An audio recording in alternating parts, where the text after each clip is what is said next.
I used to think that setting boundaries meant saying things like no or stop, I'm not okay with that.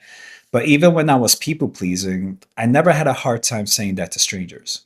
It was only with the people in my life that I liked, the people that I wanted to keep around, like my family, my friends, people that I worked with, or someone that I was seeing. And I used to get in my head so much thinking that I was afraid of hurting their feelings, that if I told them they're doing something that I don't like, how would that make them feel? But the truth is, there was a deeper fear behind that.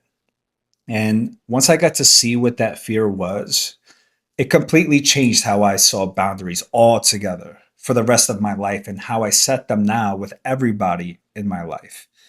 And this video is going to help you see boundaries in the way that you never have before so that you can see what's been getting in your way, and by the end of this video, give you a clear understanding of how you can set your own boundaries that nobody will ever cross. My first realization came from asking myself, who do I have a hard time setting boundaries with? Because I wanted to see, where do my boundaries start to blur? Because we all have these circles where we categorize people. They're strangers, acquaintances, friends, family, maybe parents, and then you. So I and your partner right there with you, you know. But I wanted to see exactly where did that happen, because the second I asked myself that question, a set of people came to mind. And I noticed for me, it started at friends, because with acquaintances, I felt comfortable enough to be able to just say no. But with friends, I like being there for them. I like being able to provide support if they're going through something heavy. But when I asked myself the question of who do I have a hard time setting boundaries with, there were some friends that came to mind. And I noticed that a lot of the conversations were just them emotionally dumping on me until they felt light enough to be able to go on their way. And they'll reach out to me when things got heavy again. And I started to notice that theme and realize that I didn't like the feeling of that. And if I'm losing boundaries at friends, that means as it gets closer to the center, it's only getting more blurred, because I realize I'm starting to lose the trust for myself with myself at friends.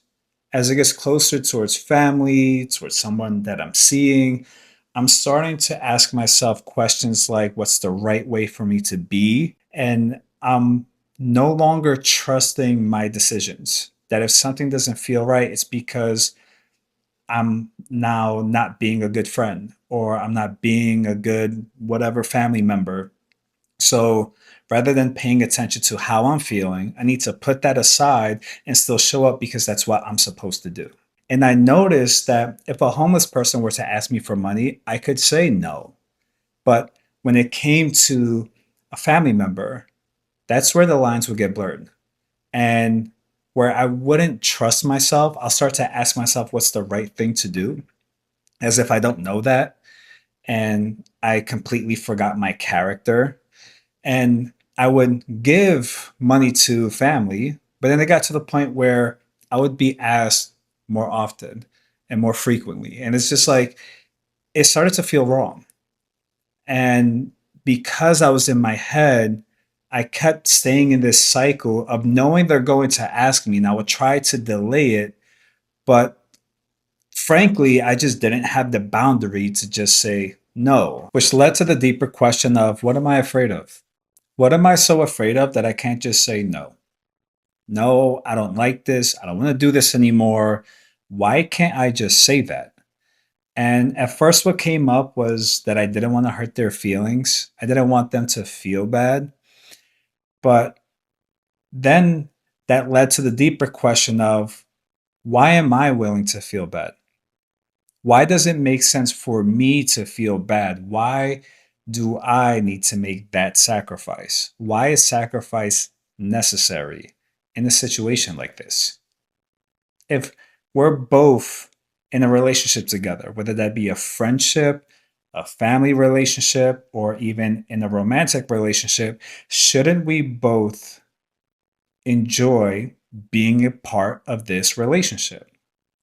So why do I feel I automatically have to sacrifice my wants and my needs? And I noticed there was a really uncomfortable feeling behind that question. The feeling that I didn't want to look at, which is why it made more sense to sacrifice than to look at that feeling, because the sacrifice didn't hurt as much. And that's when I realized, oh, this is it. This has nothing to do with hurting anybody's feelings. I'm worried about what would happen after. What would happen after I say no? And the real truth of what came up is I'm afraid that they wouldn't stay. I'm afraid that they will abandon me. And the not worst part, but the worst feeling part was because I felt the pain of constantly abandoning myself in the process of sacrificing myself for them. So, because I felt that pain, I didn't want to add to it by having them leave me too. And that hurt to realize that I was abandoning myself. I thought that's what love was. I thought when you care about somebody and you love someone, that you're supposed to sacrifice. Everybody praises that and talks about that. And it's so admirable in movies when somebody sacrifices themselves. It's like, oh my God, they love, they love so deeply that they're willing to sacrifice their own life. But I realized I was robbing myself and anybody that was in any kind of relationship with me of truly experiencing me. They didn't really get to know me until I started to set boundaries, because they just knew a part of me. And even though people couldn't put words to it, people were saying that they could feel there was more to me, that there was so much more to me that I wasn't allowing to be seen or felt. And I felt that way. I felt invisible in a lot of ways. I felt overlooked. And it was just because I was overlooking how I was feeling. I was putting aside the things that I wanted. So everybody around me was just mirroring that back to me. And now I feel way more comfortable setting the boundaries of saying what I'm not comfortable with, mainly because I sat with the grief of abandoning myself before. I needed to feel the pain of what it felt like to constantly ignore how I was feeling, constantly ignore the fact that I was feeling anxious, I was feeling stressed out, overwhelmed all the time, because I was just putting so much, like the weight that I was carrying was completely unbearable. But I made sure I was strong enough to carry it. And any way that I was feeling, however exhausted I felt, didn't matter, because I needed to find a way to just keep going. I needed to sit with the pain of that so I never forget what that feels like. So now, if there's ever something that feels uncomfortable to say, I could say it because it doesn't compare to that.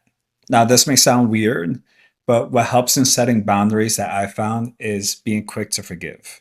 And what I mean by that is, first, I had to forgive myself for abandoning myself.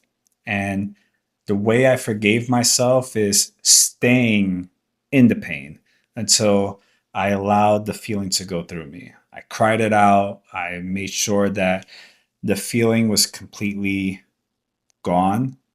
I sat with it for about an hour. It didn't take an entire hour, but if there were any waves that came up, I made sure to be with myself. Anytime now I feel that any sense of heaviness, I'm like, Mike, we in this. I'm never going to leave your side again. And there's this feeling of trust that comes with that. But when I say forgiveness, it's more about when I set a boundary, I give myself the grace that there's a possibility I may set a boundary in a really harsh way. And if I do, I trust myself to be able to catch it and apologize. Apologize to the person and say what my intentions are, because I know my intentions. I know my intentions are well for everything that I do in my life. Even the past mistakes that I made, I did the best that I could. So when I'm setting a boundary and I set it a little too firm, that was the best that I could do in the moment. You either the person tells me that, damn, that was a little harsh, or maybe I could tell in my tone, like, damn, Mike, that was a little much. Cool. I'm sorry, Mike. I forgive you, Mike. It's cool. Like, just giving myself that sense of grace. And because I know now there's nothing I could ever do to make me abandon myself again, it's so much easier to apologize to other people. It's so much easier to make a mistake and know they're not going to leave me because I haven't left me. And worst case scenario, if people do leave, I'm not going to sacrifice myself. And that's the main thing with boundaries that I found. It's not so much in the words. It's because I had to leave people behind before. It's saying, this is not okay with me. And if they cross that line, are you willing to uphold the boundary? And it's so uncomfortable. It doesn't immediately have to go towards cutting people off. I would let people know where I stand. I would say, hey, this is not okay with me. I am going to take some time to take a step back so I can look at the situation and get clear with myself about how I'm going to move forward. So I don't need them to be different, do anything different, or change. If they apologize, that's up to them. But I'm letting them know where I stand. And the fact that now it's clear to them that my boundaries are more about what I am allowing in my life. Because before, I thought boundaries were telling people no, that's trying to control them. Now it's, this is not okay with me. I let you know, you did it anyway. That's valuable information for me to know, and I'm going to take a step back and decide on how I'm going to move forward. And if it's a family member or somebody that I just want to keep in my life, I can decide on what that would look like moving forward based on the information I got from you crossing a boundary of mine. Because that can have an impact on how we connect moving forward. Doesn't mean you're cut off from my life, but that does mean I may need to see some consistency when it comes to this area before I feel comfortable enough to bring you in that close again. In this area, it may be other areas where I feel comfortable with you there, but I won't ignore when it comes to this specific thing. I'm going to be very aware of you. That's a trust building process. If somebody is not treating you in the way that you want, are you going to stay? Okay. Then you have to be able to sit with the, not consequences, but the results of that. If it makes sense to do that for you, okay, there's something in there for you. More clarity, a deeper message. And for me, I got to see, okay, there's times where I feel like I overstayed my welcome. And that's where I blurred a boundary. But you know what?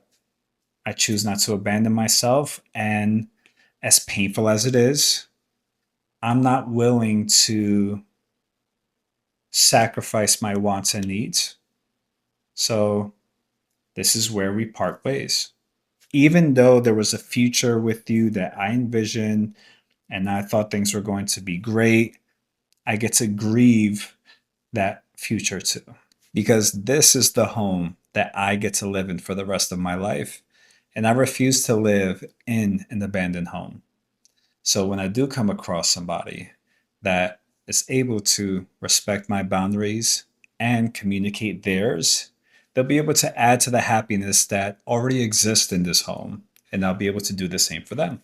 So that's what I got for this video. Let me know in the comments below, what was your favorite part? I would love to know. Be sure to like, share, subscribe. I'm wishing you an amazing day. If it's nighttime by you, I'm wishing you an amazing night. And I will catch you later.